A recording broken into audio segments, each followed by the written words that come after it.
11:45 p.m. Perhaps the most terrifying gift the Black Sea Fleet received this Christmas wasn't a leave pass to visit their families, but a swarm of killer drones delivered directly to their doorstep.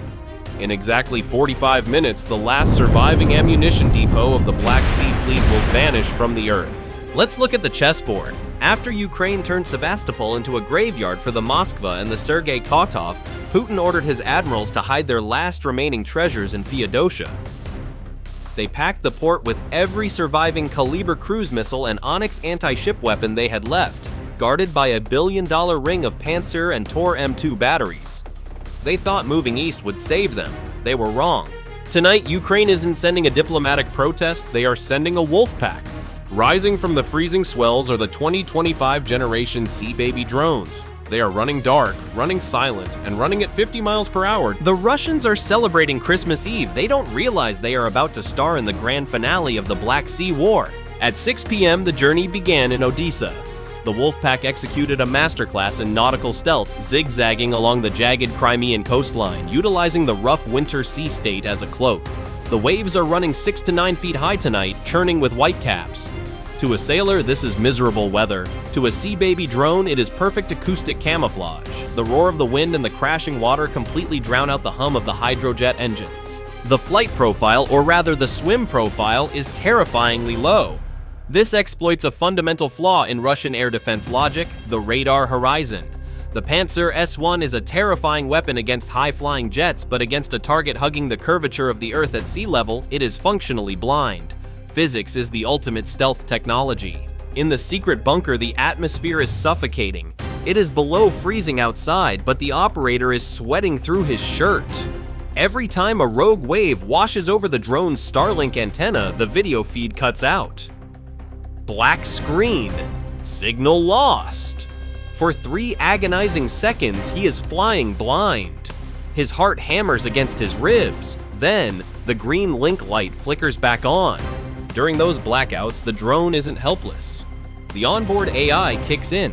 It's pre-programmed with evasion logic. At mile marker 40, a Russian Raptor-class patrol boat crosses their path, its searchlight sweeping the dark water. The AI detects the beam, cuts the throttle, and drifts silently into the trough of a wave, letting the boat pass just 50 yards away. The Russians are looking for periscopes. They don't see the black fiberglass sliver drifting like driftwood. Now, inside the final 30 miles, the tactics shift. The Wolfpack slows from a sprint to a stalk, dropping speed to 30 miles per hour to minimize the wake. They glide through the water like ghosts, lining up for the biggest fireworks display in Christmas history. At 11:55 p.m., 22 miles off the coast of Feodosia, the 1RS-21E phased array radar of the coastal Pantsir S1 battery suddenly screams to life. On the command screen inside the vehicle, the empty black ocean is replaced by a cluster of terrifying red dots. The automated defense logic takes over before he can even wipe the dashboard. The Pantsir S1 is a $15 million Predator designed to protect high-value assets from cruise missiles. Tonight it goes into frenzy mode. The turret spins, the launch tubes ignite. Whoosh. Streaks of fire tear through the Christmas Eve darkness as 9 M335 supersonic missiles leap off the rails. They accelerate to Mach 3 instantly, chasing the heat signatures on the water. Boom, boom, boom. 3 bright flashes illuminate the horizon as the lead Sea Babies disintegrate. The Tor M2 battery next door joins the party, launching its vertical launch 9 M331 interceptors like a manic fireworks display. On the deck of a Raptor patrol boat nearby, Russian sailors are cheering, watching the fireballs reflect off the dark water. "Look at them burn," one shouts, pointing at the wreckage. "We are shooting them like ducks in a barrel." They believe the system is working perfectly. They see the Pantsir, a weapon capable of tracking 4 targets simultaneously with surgical precision, doing exactly what it was designed to do, creating an impenetrable iron dome over the fleet's last treasure chest. But they are missing the point. The Pantsir isn't hunting, it is being baited. Every missile they fire lights up their position on the thermal spectrum like a lighthouse, and every second they spend engaging the cheap, loud lead drones is a second they aren't looking at what is coming behind them. At 12:00 a.m., midnight, the trap snaps shut. Those first 3 drones were sacrificial lambs, cheap hulls packed with just enough explosives to incite a panic response. By firing their missiles, the Pantsir and Tor crews didn't just clear the sky, they painted a giant thermal bullseye on their own backs.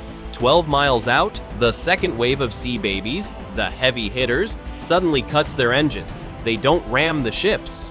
Instead, hydraulic actuators hiss in the darkness, and the top decks of the drones slide open like the hatches of a ballistic missile submarine. This is the special gift Ukraine promised. From inside the watertight containers, a swarm of aerial killers leaps into the night sky. First come the Liutyi long-range drones screaming off their launch rails. These are the angry boys, carrying 165-pound warheads and locking onto the searing heat signatures of the Pantsir barrels that just fired. But the real nightmare follows them, a cloud of heavy-lift FPV drones trailing micro-thin fiber-optic cables. In the bunker, the SBU operator leans into his microphone, his eyes locked on the thermal feed of the exposed Russian batteries. "Merry Christmas, boys," he whispers. The Liutyi drones dive at terminal velocity. The Pantsir S1 crews try to reload, but physics is faster than a human hand. Two massive fireballs erupt on the shoreline as the $15 million systems are vaporized by the very threat they were supposed to stop. The sky above Feodosia lights up red, not from holiday flares, but from cooking off ammunition. The nearby Tor M2 battery tries to slew its turret to engage the aerial swarm, but its targeting computer crashes, overwhelmed by the sheer volume of targets appearing from a vector that shouldn't exist, the middle of the ocean. The Iron Dome of Crimea has just been shattered from the inside out. At 12:05 a.m., the burning wreckage of the Pantsir batteries creates a massive oily black curtain of smoke drifting low over the water. Ironically, the destruction of their own defense systems provides a temporary fog of war that blinds the remaining Russian optical sensors. But the Kremlin isn't ready to surrender the night just yet. The Russian commander plays his final electronic card. Burn the airwaves! The Krasuka 4 electronic warfare station kicks into maximum overdrive. This system is a beast, pumping out enough broadband interference to fry a circuit board at close range. On the Ukrainian side, the video feeds from the standard radio-controlled FPVs turn into static snow. A dozen drones lose their link and spiral helplessly into the dark water.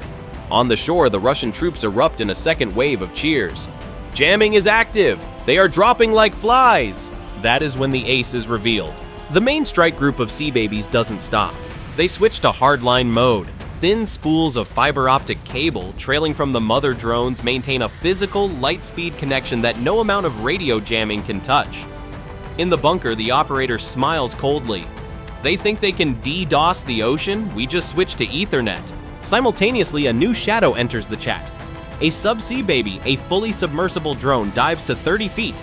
It slips silently beneath the anti-submarine nets and sonar screens, which are currently deafened by the chaotic noise of explosions on the surface. Desperate, the Russians scramble air support. A Mi-8 HIP attack helicopter roars in low, its door gunners scanning the water for the surface drones. It's a predator looking for prey.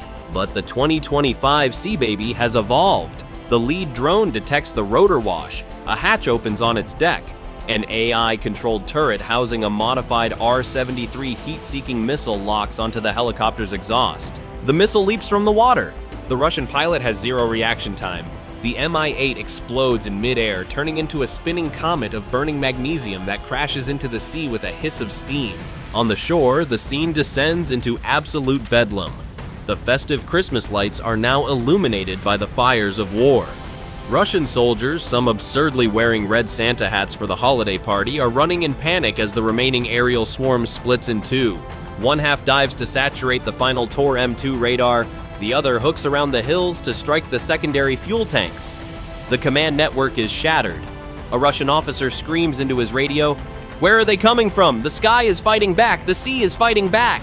But nobody answers, because the fiber-optic cables are humming, and the operator in Odessa has just locked onto the main event. At 12:08 a.m., the fog of war momentarily parts, and the FPV feed in the Odessa bunker resolves into a terrifyingly clear 4K image. The prize is no longer a blip on a map. It is a physical reality filling the screen. The main ammunition depot of Feodosia looms ahead like a fortress of doom. The operator can clearly distinguish the neat stacks of gray shipping containers, each one holding a deadly Kalibr cruise missile destined for Kyiv. Next to them, the massive cylindrical aviation fuel tanks glisten. reflecting the apocalyptic orange glow of the burning Pantsir batteries on the beach. It is a target list worth $500 million, sitting there like a fat goose waiting for the butcher. The drone leaps forward, its hydrojet engine screaming as it hits 50 miles per hour, throwing up a massive V-shaped spray of white water. The distance closes in heartbeat intervals. Beneath the surface, the subsea baby has already reached its waypoint. It is parking itself silently directly under the pier foundations, a ticking time bomb waiting for the soprano note. On the shore, the scene descends into surreal madness. Russian soldiers, some still wearing ridiculous red Santa Claus hats from their interrupted party, are sprinting in every direction. They are firing AK-74 rifles at the water, a futile, desperate attempt to stop a 2-ton warhead with small arms. A Russian officer stands frozen on the dock, screaming into a dead radio, watching the white wake of the drone rushing toward him like a torpedo. There are no more Pantsirs, there are no more Tors. The Iron Dome is gone. There is only the wind howling off the Black Sea and the sound of inevitable physics rushing in. In the bunker, the room goes silent. The operator stops breathing.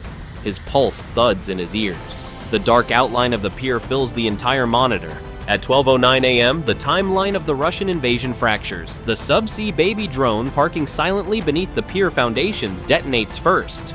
1 ton of high explosives triggers underwater, creating a hydraulic shockwave of 5,000 pounds per square inch. Water is incompressible, meaning that energy transfers directly into the concrete pilings with zero loss. The pier doesn't just break, it is heaved upward, shattering the structural integrity of the entire depot floor.